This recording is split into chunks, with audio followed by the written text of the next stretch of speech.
Hello and welcome to the latest episode of the Rogue Monkey podcast.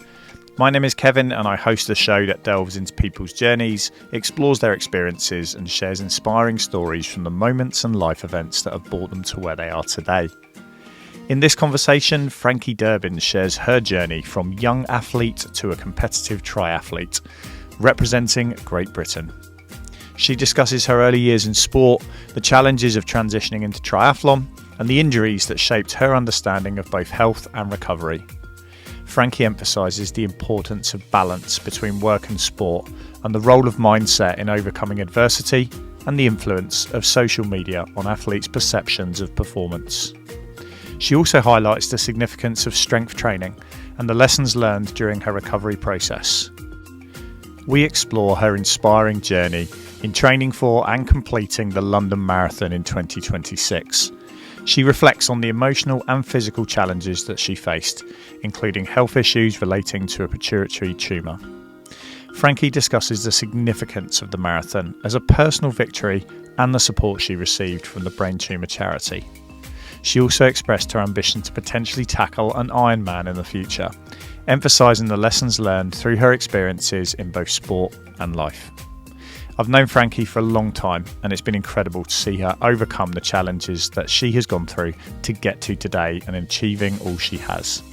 So with that, I'm excited to get into our latest episode of the Rogue Monkey podcast as we are speaking to Frankie Durbin. Hello, Frankie, and welcome to the podcast. How are we doing today? Yeah, I'm good, thank you. Excellent. Well, obviously, I'm very familiar with your story. I've known you for a very long time now, but for our viewers and our listeners out there, do you want to give us just a little bit of a potted history of, I guess, your early years through to where we are today? Yeah, sure. So I guess I would start with where I grew up. Grew up in the UK before moving to Switzerland when I was very young. And I think that kind of shaped my life quite a lot.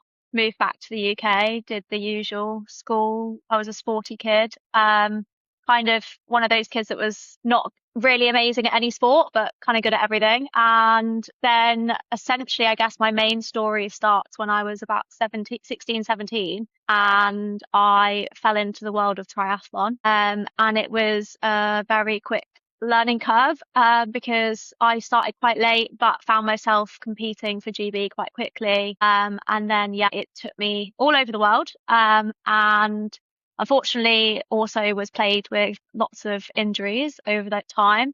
And so I did triathlon for a long time. And then my triathlon career kind of came to an end. And then I found a whole other life, still involved in sport, very much so, but kind of working as coaching, but also for the NHS. And then more recently started kind of running again after a lot of health issues. And recently did marathons. Been a 29 years, 30 this year, of lots of sport, but lots competing at basically all different levels of sport. Well, one of the lovely things about, I guess, longevity in sport is that you get perspective. So perhaps the centre of the world when you're 10 is very different to what it is when you're 20 and so on. Yeah. Do you just want to, I guess, reflect back a little bit on those early years in sport of what you actually took from it? Because obviously there was lots of hurdles and challenges that you had further down the line. So how did those early years shape who you became as a person? I think in the very, very early years, like my parents were very much just put me into any clubs that I wanted to do. I did ballet and dance at a very young age. When I lived in Switzerland, I skied a lot. We did skiing as part of school.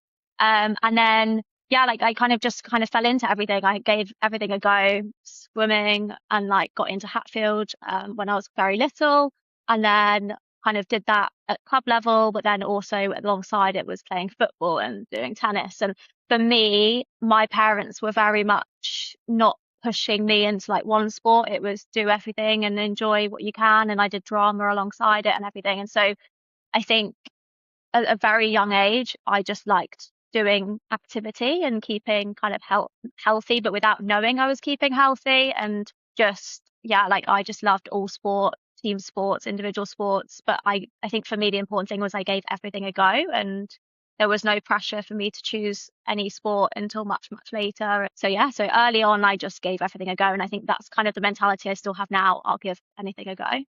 Yeah. Take us into this triathlon world, because it's something that I've dabbled with on and off. And obviously we've had many triathletes have been on the podcast, and our paths crossing, I guess, on your swimming journey. There's a lot of swimmers who have kind of started in swimming and then moved across to it. So just take us through that kind of first experience of what it was, and then I guess how it evolved from there. Because like you said, it was a very quick upwards curve from, well, this is triathlon to here's a GB vest, and then off you went. Yeah, I think essentially I swam at Hatfield from when I was 8, 9. And when I first started swimming in a club, it was very different to swimming in a club these days. I was tiny and I was doing 2-hour sessions from the minute I went in, and it pretty much broke me at a very young age. And I think so I kind of dropped out of that quite young, like by the time I was like in my early teens, and I still loved swimming, but kind of didn't really continue it. And then I started running when I was about 15. And that was more just because I was on a medication that made me blow up and gain weight. And I thought, okay, I was 15. How do you lose weight? I started running. So I started running at that point. And then I didn't actually come into the world of triathlon until my sister introduced me. So my sister's 7 years younger than me, but she was at the time running, swimming, doing everything, and she won a school cross country, and she suddenly was like this talent and already swam. And so someone suggested to my parents, like, why doesn't she try triathlon? And so my mum signed her up. I think it was for an aquathlon first, so literally a swim run. And she was like, I've got a 16-year-old daughter at the time. She just was like, Frankie, we're going to go to this event. You can do it as well. You can swim, you can run, you're going to go do it. And then I did that. And then essentially my sister did triathlon, and she was like, one, she was only 8, 9. So she wanted her big sister to come and do it with her. So I was like, fine, I'll give it a go. And I did my first like pool-based triathlon. And then very quickly, I think I did a lake triathlon, like 2 weeks later. And I didn't even have my own bike at that point. I was on my dad's old rally bike, and it was way too big for me. But like I think anyone who's come from a swimming background, like I got out the swim pretty much near the front. Like if you're a swimmer in triathlon, that's an amazing advantage. I'd had this swimming pedigree in me from when I was like 8, 9. And through my teenage years, I still dabbled with swimming. So I did really well in the swim, and it didn't really matter that I could hardly cycle. I just kind of got through the bike. And then I was a good runner, because I think that's where my natural talent is in running. But I did pretty well in the run. And I did my first triathlon and somehow qualified for the European Championships, literally at that event. And yeah, I didn't have a clue what I was doing. Didn't have a clue what I was qualifying for, but I qualified. And so within a few months, found myself competing in Switzerland, which was incredible, because for me, I grew up in Switzerland. So it was like going home to compete at my first international event. But yeah, like literally I was a complete rookie, and put on the GB suit and off I went. And that kind of very quick rolled into going to Loughborough and, taking triathlon very seriously. Yeah. Well, one of the things that you've alluded to already is like the number of injuries and challenges that you had. And when you triple the activities you're doing in terms of triathlon versus just that non-weight bearing activity of swimming, quite literally cracks start to emerge. And for you, do you just want to take us through not necessarily all your injuries, but actually just what that whole process of injury, rehab, becoming aware of looking after your body, the whole health side of things, which I'm sure has had some factor on where your career path's gone, because actually you've really become interested in that area. No, definitely. So you kind of got to think, I was at sixth form when I started competing in triathlon and went to European champs. I was kind of swimming. I rejoined a swim club to help get my swim back up. So, but I was probably still only swimming 3-4 times a week. And then I joined a running club, and St Albans were amazing with my running, and that's where my talent kind of was. And so I started doing cross country and training with that, and then just cycling on my own. But essentially, I think I was doing 12 hours around that point of training a week. And like, that was fine for me, clearly, to get to like competing with the elites nationally. I did the super series and things and started to get international races. But as soon as I went to university and I went to Loughborough, I was thrown into this elite sport world, and everyone around me was doing 30 plus hours of training. So it was very much, I thought, oh God, like if I'm going to make it, I need to do 30 hours of training like everyone else. And that jump in training was just like, I think that's kind of where it all started, the cracks and kind of where everything came along. And I didn't get into the performance squad at Loughborough, and that was fine. I'd only been in the sport a couple of months, and I was invited to swim sessions with them and bike sessions with them, but I wasn't fully in the performance squad at first. And I so then ended up running with the athletics performance squad. And so I was doing a full running program with the athletics performance squad and trying to also swim and cycle and do triathlon. It was almost like doing two separate sports, even though obviously running is in triathlon. You're not supposed to do a full run program and then also swim, bike as well. So I think that's kind of when it all started. And the cracks didn't show for a while. Like while I was at Loughborough, I was PBing and everything. Like I was just doing really, really well.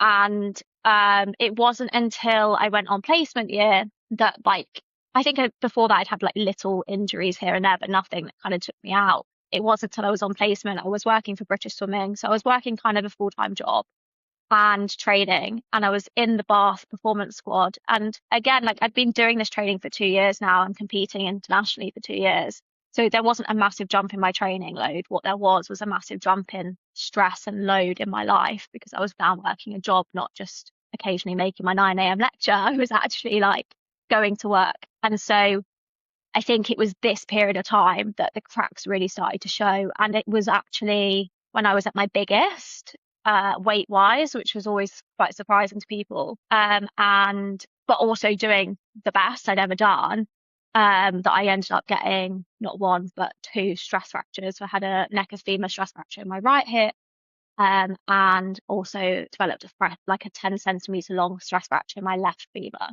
And yeah, that was like the biggest shock to the system that anyone could have, given me essentially. I was competing in Denmark, and I'd gone out with a bit of a niggle in my hip, as I called it, and running and the pain would disappear. So I thought it was fine, it was nothing. And then it was the European Championships, I actually can't remember if it was European or World Championships, but I was running in the aquathlon and I was winning at the time, and my hip just went, and that's when they think it fully fractured, and I essentially hobbled to the end, because at that point I was winning. So I thought I'll drop out once I'm outside of the medals, and somehow hobbled to third. But that's when it kind of all started to roll from there, with that major injury. Let's take us through the injury experience, because we've had many athletes on. The vast majority of athletes, unless they're unbelievably lucky, go through their careers having some form of injury or illness or something that just creeps up on them, because you are pushing your body to its limits, right?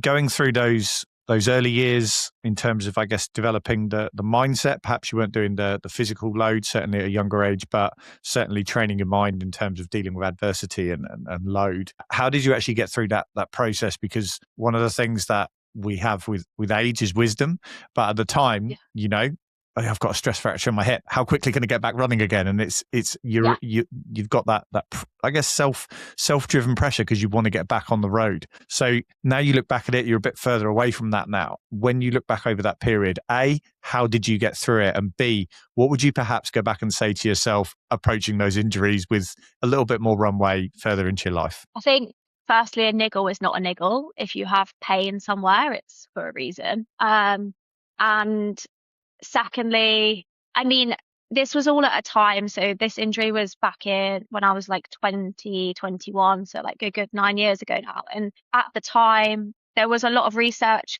kind of and things coming out about REDS and like energy deficiency in athletes. And I was very good friends with Bobby Clay, who'd come out about her whole story. But she lost her periods. I'd never lost my periods. And so for me, it felt like I was like, I don't fit into that category. I had my periods. I was actually quite big versus the other girls. And so I was like, okay, I've broken my hip. Like, how do we get back? But I think it was quite a shocking kind of way of finding out. So I went to the championships, came back, had to go to A&E, and it took 3 weeks to actually get my diagnosis and a private MRI. But once I got that MRI, I was sent to A&E and told, like, sit in that bed, don't move.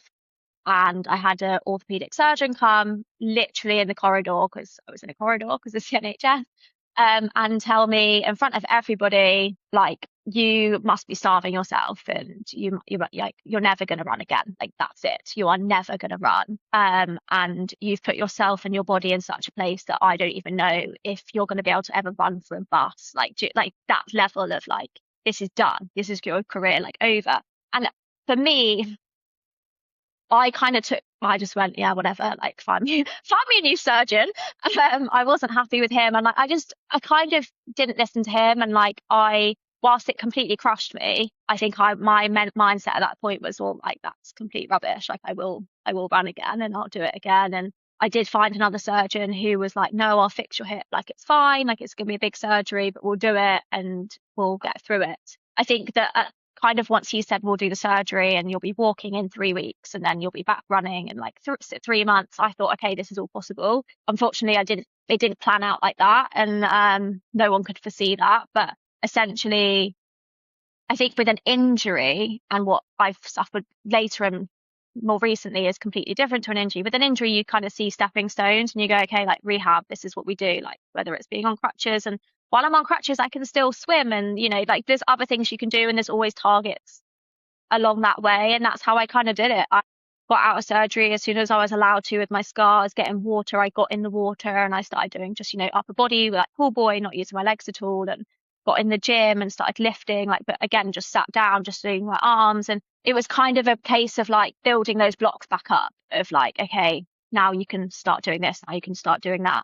Unfortunately for me, my hip never healed, and it took a full year for them to realize that. And then I had to have a second surgery. So that first year, I kind of was battling against pain continuously. But in my head, like I was just like, okay, let's just keep putting the blocks one on top of the other and it should get better. Unfortunately, it didn't. And but the second time round after the second surgery, again, it was a case of, okay, like you're going to be in a wheelchair for 3 months because I wasn't allowed to wait there. And then you can be on crutches, and then you can start walking, and then you can start running. And I just saw it as like tick boxes of like, okay, I'm going to do this, then do that, and then do that. And I just worked through it kind of with smaller goals, I guess. And in hindsight, the second surgery was teen. And so I wasn't running until the January, February of 2020 when we went into lockdown. Lockdown was the best thing that ever happened for me because it completely slowed down my rush to getting back. So in my head, I needed to get back on a start line in 2020 because essentially I knew that I could kind of get a buy for the year before that of elite starts of like, okay, it's fine. Like I've had an injury, but I can get in this year. And I was probably going to rush myself to be ready to start racing in like the April of 2020 when we went into lockdown. And then there were no races. So all it made me do was, okay, continue that rehab process at a better pace, at a much slower pace, kind of, slowly get back to running and doing everything. But yeah, like for me, injuries, it's just building blocks. Unless you alluded to it already around like when you were in Bath and you had the full-time job with British Swimming at the time. But yeah, one of the things that I guess a lot of people don't necessarily appreciate is if when you commit to sport, whether you do it, 1 hour a week or 10 hours a week or 15, 20 plus hours a week, for the very, very, very small amount of people, it's a full-time job. And for all the rest of us, you have to go out and work. So once you've come out of university and you've got a job, but you're still carrying on doing sport, it's a huge part of your life, but you then have to balance it. So again, you've been doing that for a few years now. What do you reflect back on this? Yeah, I can do both, but it's been a learning curve, if you like, or an experience to get to this point. How have you managed that? I think breaking's the only way that I then found that balance, if I'm honest. And that's not ideal because you don't want to promote that to other people. I think you have to realize that I think a lot of people I saw it on a podcast recently, people who have a job and do sport, they're the ones that are heroes in my eyes. The ones that are getting up at 5:30 a.m. to get a swim in, to then go to do their work, to then look after their kids, do whatever. They are doing it all. Like these elite athletes, their 30 whatever hours that's their 9 to 5, right? So around that, they're just recovering and getting massages, and they have everything at their disposal. And same with the influencers, that's what they do. They just do sport. They can recover from this. You have to realize how much strain it's putting on your body to do just even 1 hour of exercise a day around your job. Like your job is going to take out so much time. But if you love it, then that becomes your priority. So, okay, so maybe I go train for an hour or two a day, but maybe that's because I'm not going to the pub or doing whatever activity it is that you want to do. So I think finding that balance for me, unfortunately, I didn't find it until it was too late. But now I kind of try and promote it, and it is possible. I don't think it's not possible. I think it's very difficult with triathlon because it's 3 sports. to have a job alongside it. I think it's the one sport is nigh on. Like my sister's doing it currently, and I know how much she's struggling. But if you just want to run, if you want to be a runner, there are lots of runners that make it to the Olympics that also have full-time jobs. Like that is possible. But it is finding that balance, and that you have to sacrifice somewhere. So probably your social life is probably going to go. But if you've got friends that are then doing the same sport as you, then that's fine. So I think it's definitely a balance, and I think I've unfortunately learned the hard way of how to find that balance. But I have now learned it, and but I now know that it's only possible with my job, especially it's probably only possible for me to do 1 or 2 hours a day maximum, and then mainly at weekends when you're not working is when you then can train. So if you love it, it's fine. Interestingly, when you have limited hours, it makes you prioritize all the other stuff a lot better. But B, you learn how to focus your training and actually if I've only got, let's say, 5 hours a week that I can commit to doing my activity, whatever that is, let's make that the best quality 5 hours. And the irony of that is when we're all looking at the elites from that inside out, and I know British cycling certainly have had a reputation for this over the last 20 years of going, why would we do any more than what we need to? Like if I can get a physiological adaptation in the minimum amount of hours, then it's more time, like you say, for recovery, for technical work, for analysis, whatever it is. So what are the things that build up the cornerstone now? Because let's be honest, working in the NHS is a full-on job and then some. So what are the core things that you do now to say, right, this makes up my training and this is where I'm going to prioritize my time? Strength and conditioning. I think that was something that when I first started wasn't a huge thing. Like people didn't do it really in endurance sport. And I think 10 years later, we now know the importance of strength and conditioning in endurance sport and starting it quite young. So for me, recently I did the marathon like you, and I kind of actually prioritized, I only did 3 runs a week to build up to my marathon. And I know that I'm in a fortunate position of I've got lots of running miles in my legs from years of running. But I kind of knew I could do, again, it's that thing of prioritizing 1 speed session a week, 1 long run and 1 tempo run. Like there was no fluff involved. And then alongside that, for me, gym maybe once a week during the marathon block, but when I'm not in a marathon block, actually probably more like twice a week. And then I do reformer Pilates, which I find really helpful for my core, and just it's more of like a relaxed one as well, which is what I quite like. So I'll do reformer Pilates twice a week. But if I'm going forwards, I want to do a couple more challenges, and I need to incorporate more sports and stuff. So I will still do the bare minimum. So it'll be 2 or 3 sessions maximum of one thing, and then I just make sure that I've still got the strength and conditioning going alongside it and things like that, and just balancing it out. I never really train fasted anymore and things like that. I just try and look after my body where I can. But yeah, some days it doesn't happen as well. You have to, I think that's the other thing. I think anyone who has a full-time job and families and everything else going on, don't kick yourself if you don't have time to do a session one day. You don't have time. It's not going to be the end of the world. Okay, you skipped your run today. Well, actually, if you'd have done that run, you probably would have put yourself in a hole, and then you probably would be knackered tomorrow. And so then it's just going to filter on down the run and down the week. And I think I've learned that now. If there's days where in my job, unfortunately, I can have to stay late. Sometimes I meant to finish at 4:30 and I'm still there at 8:30. And that's just the nature of my job. And if that means that I can't then run that day, then I can't run that day. And I just have to do it another day. And so it's kind of just not kicking yourself when things like that happen. It's interesting here because I had a catch up with one of my friends earlier today, actually, and just catching up. How was the marathon?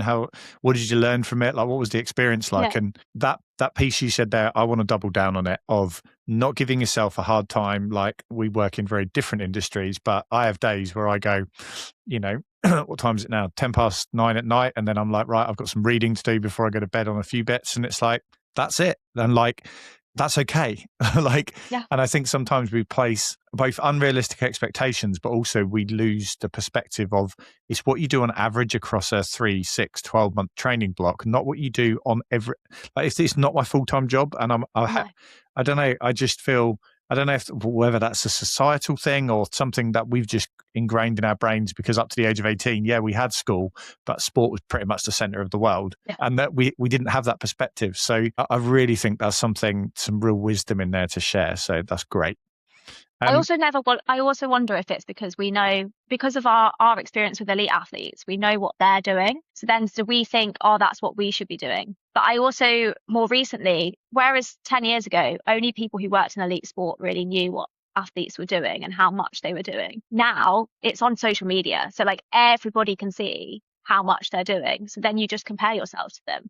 And like the marathon recently, like for me, it was like all these girls breaking a sub 3 marathon. Like that's nuts. Like it's actually nuts to do a sub 3 marathon, but it's becoming the norm. And it's like, that's not normal. They're people who don't have jobs. That's all they do is they run. Like the average time for a marathon is like 5.5 hours. So like I think we're now comparing ourselves to other people because it's on social media. So let's talk about the marathon a little bit, because if we jump back 5 years plus from where we are now, maybe 6 years to second surgery, you're in that wheelchair and you've gone through that traumatic experience of the first surgeon going, you're never running again. And, you know, watching that footage back of you crossing the finish line and getting your medal not that long ago, like there's a journey in there. And obviously we're a few weeks past that now. You've had a bit of time to reflect on it and take it all in. So just take us on, I guess, that potted history of from that wheelchair to suddenly going, I'm going to run the London Marathon. Not only I'm going to do it properly, I'm going to enjoy it, I'm going to take it all in. And yeah, just take us through that whole journey. So essentially, when I was the second surgery time around, I was in the wheelchair for 3 months, which was extremely difficult. And then it was like crutches and everything. And I built myself back up to essentially, it took until 2022. So we're talking 2 years post that surgery for me to make it to a triathlon at what I deemed a decent level. So I did like a triathlon in 2021, like just kind of easy, like took it as slow as I could kind of thing. But I, in my head, had 2 things that I needed to tick off. And that was 1, finish my triathlon career on my terms. I think it's very difficult to be told you can't do something anymore. It's very difficult to have something taken away from you and you've not made that decision. So I knew I was never going to get back to the level I was before. And I always now have what I call my post-hit PBs. I don't look at the personal bests from before that because if I did that, I would never be able to do the running that I do now, because how can I compare myself? I used to be a sub 18 5K runner, and that's an old life. And I've been through so much more since then. So post that surgery, it was a case of I'm going to get back to a age group world championship triathlon. And I did that in 2022. And I think that was for me, just, I'm going to go, I'm going to have fun. Needed to qualify. So I had to train a bit, enough to qualify. It kind of, from where the level I'd been at, it wasn't that difficult for me to get there. Qualified, went out, did it, just had the best time, and just kind of enjoyed being on a start line again. So I did that race, and then I finished that, and I literally didn't really cycle. They did that race in Hamburg and then didn't cycle again. And then I got this opportunity through the running club to do London Marathon in 2022. And for me, this was like the because it was always my running. I think running is what I love the most. And I think being told you will not run again, I was like, okay, doing a marathon, I don't know what it is. Like, I think doing a 5K, doing 10K is still amazing, but doing a marathon, it is the thing, right? It's the thing to do. So I was like, if I can do this marathon, then I've actually like done it. I've made it back. And I can kind of turn around to that first orthopedic guy and be like, look what I did. But also to my surgeon the second surgeon who actually like fixed my hip and like kind of believed in me. Like, look, this is what we've managed to do. And so it was a case of slowly building up to that 2022 marathon. And I did it. And I still don't think I think it's taken me quite a few years later to realize like how incredible that was. And like, I crossed the line and I burst into tears, and it was like a whole emotional thing. Like, I remember I put out a video like the week before the marathon being like, okay, I'm running marathon on Sunday and this is my journey. And it did it's like on 100K views, like it got an insane amount of views, but in my head it was just life, so it wasn't that incredible. But I had literally gone from a wheelchair to a marathon in 2 years, and it was again just putting like blocks on top of blocks and just ticking things off. And I think I did that marathon and thought, that's it, like that's me done. I kind of was like, I've ticked it off, like I've completed what I like set out to do. I've ended my triathlon career. I kind of said, look, I've retired from triathlon, and I could kind of be like, I've made that decision. And I think, but then coming to this marathon, I think when I did that 2022, I thought nothing's going to be harder than what I've been through now. I think I was like, I've broken my hip. I've had to have 2 surgeries. Like in my early 20s, I was like, nothing is ever going to be as hard as these 2 years that it took me to get to this marathon. But then unfortunately it was in kind of through that whole fractures of my hips and stuff. I had some blood results that were abnormal. And one of them is like prolactin, which is a hormone that actually is high in quite a lot of athletes. But mine was sky high, like 10 times what it should have been. And so I ended up seeing an endocrinologist, and it took years to like get through the NHS. I think I was actually first referred to the endocrinologist in 2020 when I broke, in 2018 when I broke my hip. But it took like 2 years to see him and whatever. And essentially I got diagnosed with this pituitary tumor, adenoma tumor in the middle of my brain. And at the time he was like, oh, like, you're doing really well. Like, I think you're fine. Like, I'm not worried about it. So we just kind of said like, it's an incident, wasn't an incidental finding because he looked for it because I had this abnormal blood result. He was like, it's fine. You're doing really well. We just need to keep an eye on it and it'll be fine. So I just was like, okay, cool. Like, that's fine. I'm just going to carry on living my life. And it wasn't until last year that it kind of all unraveled and that situation became an actual problem. So after 2022, kind of finished my degree to do the job that I'm doing now. I then went to Australia. I went traveling. Like, I lived life like to the fullest. I did everything that I didn't do when I was younger because I was competing. And so I went traveling. I did everything that I wanted to do. And then when I got back from traveling, I knew that something wasn't quite right. And so I went back to my consultant and he did some more scans and stuff, but kind of still like nothing was major. At that point, he said, you've got this pituitary tumor and it can affect your fertility. And I'm now 28 at the time. Yeah, 28 at the time. And I thought, oh, like, that's something I actually want to think about now. So we started some medication and stuff. But essentially, again, it still wasn't made like out to be a major thing. Like, I just kind of, he was like, it could affect your fertility, which was major for me. But I was like, okay, fine. Like, what do we do? How do we get through this? I'm one of those people that's like, where's the solution? Like, how do we get through this? And then it wasn't until last January when I ended up getting sepsis that I then had a whole host of problems that were basically all now linked to the tumor. So last January, I had sepsis. I was extremely unwell, had fluid around my heart. So I was basically admitted to hospital in a very bad way. And subsequently from that, I then had cardiac issues because the fluid around the heart put pressure on the heart and then it caused arrhythmias, etc. I then, in that time again, like between last January and last April, I had like 3 or 4 admissions. I spent time on the stroke ward. It's just like one health thing led to another. I had, like my cortisol level was really low at one point and things, and it just, that whole period of my life was the first time that, whereas with an injury, you can't run, but you can go do this. You can go to the gym. There's things you could do. I could not do anything. And running I was trying to go on runs because running's like, for me, my mental health, that's how I deal with stress. And I'd go on a run and it threw me into an arrhythmia and I like literally feel like I was going to die. And I ended up blue lighted into hospital a few times in heart, like with, abnormal heart rhythms and like stroke like symptoms, etc. And ended up on a stroke ward. And it was a completely different experience because like it was a health issue rather than just an injury. And essentially, I was January to April just in and out of hospital continuously. And then I watched London. I'd just been discharged from hospital for like the 3rd or 4th time.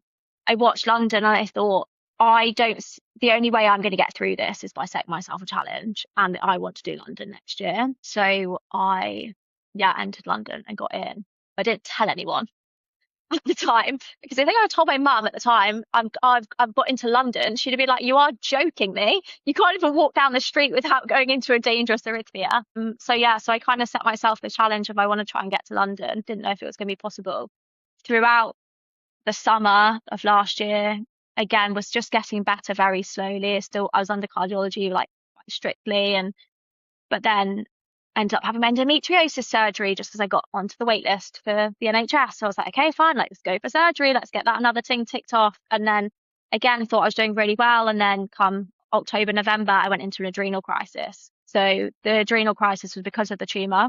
So essentially like really dangerously low cortisol levels, which can put you into a coma. So I ended up in resus again. And that's when I had another MRI and kind of more into my tumor. And they were like, I think that's when I realized that this is actually something that is affecting my life, and it has affected my life for many years. I hadn't processed it at all.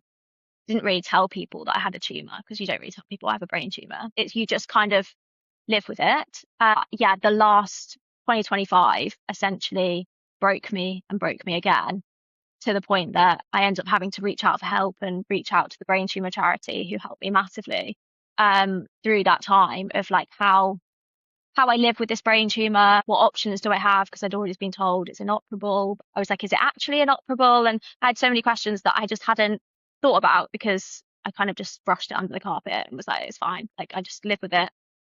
So it was a case of doing the marathon a few weeks ago. It was kind of my way of setting myself a challenge of, this is something I want to do. I get to prove to myself that I can do it, I guess. Give myself a focus, something to work towards. And so it was kind of just get through the most horrendous year of my life, and then see if, I didn't know if I could do it, but see if I could, even if walk the marathon. And thankfully my cardiac function got better and better throughout the year, and I was having less and less arrhythmias throughout the year. And I think that running actually helped me in my case. But essentially from like February, March of this year, finally told everyone, I'm going to do the London Marathon. And I'm going to raise money for the Brain Tumour charity, because they honestly helped me in such a dark time in my life. Just gave myself another challenge and went and did it the other Sunday. Just take us through your maybe a few headline reflections on it, because like we've both done sport for a very long time, right? And I really struggled to put it into words. Like, I've been a spectator at 2 Olympic Games, and I would still say that was the most enjoyable sporting experience I've ever had. And I know the weather was kind to us. It was hot, but it wasn't too hot. The crowds were unreal. The halfway round, there was a big sign that went up that said, "You're part of history today," because 2 people have just gone under 2 hours. Like, all of that, and you kind of get a little distance away from it now. And that Monday, Tuesday was awful following it, both in terms of DOMs and like, now what kind of thing. But now you're kind of a decent step away from it now. When you look back, like, what was that whole experience to you, from getting to the start line, which was a journey in itself, to actually getting to the finish line? I think for me, it was closing a chapter, closing kind of the last year of my life. And I don't know, like, I went in kind of thinking, part of me, this is the problem. So because I come from an elite athlete background, I know what times are good and what times this, that, the other. And I know what time I ran in 2022, and I know what times I used to be able to run. But in my head, I thought, like, you can't, also with a marathon, like, you don't know what's going to happen in a marathon.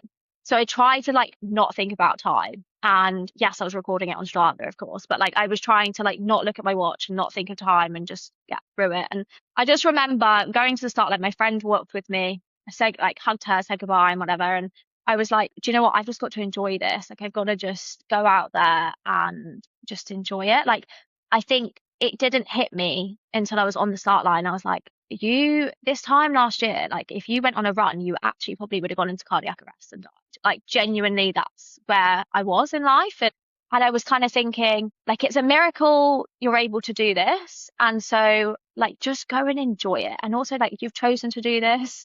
Do you know what I mean? Like, you just got to go out there and enjoy it. And there is nothing like London Marathon Day. Like, I think it puts your faith back in humanity. That's how I always describe it to people. There was not one point on that course that there wasn't someone cheering. And I just, like, not a single dead point. And I think that's actually changed. 2022, there was dead points on the course, and I had headphones and I needed them. On those dead points, I needed headphones. This year, not a single dead point. I just thought, like, you literally wouldn't go a meter without there being someone cheering. And you've got just everyone. You also think everybody here has a story, whether that is their personal challenge, whether they're raising money, whether they're going for a time, like, whatever it is, they have a story. And it's just like everyone comes together and does it. So the first half, I was just like enjoying my life, just kind of running, like smiling, like I really enjoyed it. And then I think I got to Tower Bridge, and Tower Bridge is like something else. Like it's so hard to describe. And I literally could feel myself welling up already. And I thought, if I see my parents right now, I'm done. I am done. I'm just gonna burst into tears and just like be done. I can't do this anymore. And my legs were already hurting at this point. And I was like, okay, like just get through it. So like it's a constant, like your emotions are like this because you're like happy and then you're like crying your eyes out. It's just like complete roller coaster. Um, so no, so I really enjoyed it. And then I was actually dying. I was just getting slower and slower and slower as we went. And then I went past a couple of friends. Like I just saw loads of friends on the course and yeah, people I know. And then I bumped into Millie Pickles, who I actually went to school with, who was interviewing for the BBC. Like I literally was like running along and we both spotted each other and like started chatting and then she was like, do you want to be interviewed? And I was like, why the heck not? Like let's just do this, let's be interviewed as we're going. So I got interviewed and on the BBC and I thought like this is my opportunity to like get the Brain Tumour charity out there as well, because they're a small charity but they do amazing work and like they look into research into brain tumours as well as supporting families, and you know they just, I know how amazing the work is that they do. Like I had counselling through them and genuinely don't think I would be here without it. And so I was just like, yeah, let's be interviewed. Like, let's just take all the moment that you can and yeah, go down the last bit and across the finish line. And I think that the emotion just hits you when you cross that finish line. Like you think, one, of how have I just run that? That was the hardest thing I've ever done in my life. And two, like just the training and anything you've been through, and then you just see everybody's stories and everyone around you. And so yeah, I do think it's the most incredible day. I think if anyone can run the London Marathon, run the London Marathon. But if not, go watch it. Like honestly, it's like a party for the whole day in London. But yeah, I think that was the turning point for me last year, being on the finish or close to the finish line at Buckingham Palace and watching it for an hour or two and just turning to Jen and saying, I've got to do this. I don't care how, but I have to try and do this at some point. And yeah. I think the hardest part of all of it is like you pour so much into it and you do, like life throws stuff at you, whether it's work, health, family, friends, like life is tough sometimes. And actually when you get to that, when you turn at Big Ben and you're like, I'm going to finish this. And actually there is a level of obviously insane emotion, but there's this almost like void of sadness of going, I don't want it to be over, even though your legs are going, please stop running.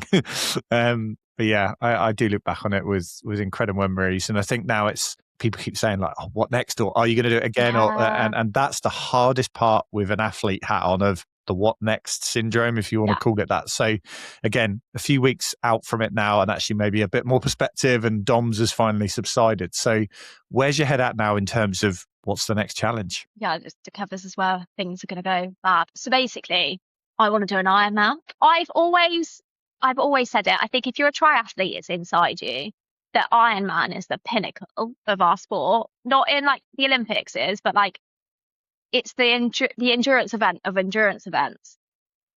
I don't even know if I'm actually physically capable of it, but I've always thought at some point I want to do an Ironman. I think a half I could actually do pretty easily. I think if the swim's quite small, so if you're a swimmer, the swim's fine. The bike would be a challenge, but also I've just run a marathon, so I could run a half marathon. But a full Ironman, like I'm actually bonkers saying it because you have to run a marathon at the end. Like it's insane, but I think I'll have major regrets if I don't give it a go. So I think I'm not talking this year, like probably next year, but I do think I want to do an Ironman at some point. So yeah, because I thought about it. I thought, do I actually just want to do another marathon, go do New York or something? I'd love to run New York, but I don't think I would get the same kind of level of, I did that from another marathon. I think both my marathons have been personal challenges, but because of the lead up, not the actual marathon. The actual marathon is almost like the victory lap of being able to do it and having everyone around you. For me, the first marathon was about getting from that wheelchair to getting to that marathon. And this marathon was getting from resus to getting to a marathon a year later.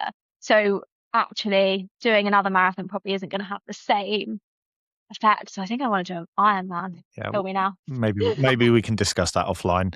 Do you know what? I think I don't know how many people we've had on the show now have all done an Ironman. And it's fascinating because everyone has their own reason for doing it. Everyone has their own journey to get there.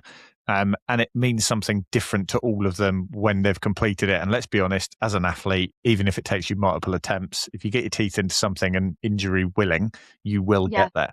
So I guess like the final thing, kind of pull all this together, the sporting journey is very much continuing and has been going for a very long time. Lots of ups and downs along the way. When you look back, what has sport given you beyond the medals, I've done the London Marathon, those sorts of things? What are the things that it's meant to your life? I think firstly, like, I have no regrets with my sporting career. I think when I was 18, I didn't go do medicine. I went and did sports science to do triathlon. And I think that was the right decision at that point, because realistically, if I wanted to have any hope of making triathlon a career, and I never was good enough to go to the Olympics, but I was at times getting money from sponsors, and I was making money, social media and stuff, so it could have been a career, but I wouldn't have had that opportunity if I had have just gone head first all in. And so I think it's kind of taught me that sometimes in life you just have to take a leap and see what happens. It's taken me across the world. I've got to race in the most incredible places: Cozumel, Chicago, all across Europe. Like, I've raced in places I would never have gone to had it not been for triathlon and sport. But I think it's also just given me not a purpose. Like, I used to identify myself as an athlete. I don't anymore. I know that my identity isn't just my sport, but it gives me like a goal and a focus and an outlet to kind of express myself. And it's given me friendships, and it's just taught me everything from resilience to like time management to the imposter syndrome. Like, I used to always stand on a start line and feel like I shouldn't be there. Well, I sometimes go to work these days, like, and stand there and think, God, like, am I really good enough to be, keeping people alive? Like, you get it, like, that's life. And I think I've always been exposed to these challenges and exposed to kind of situations that I never thought I'd find myself in.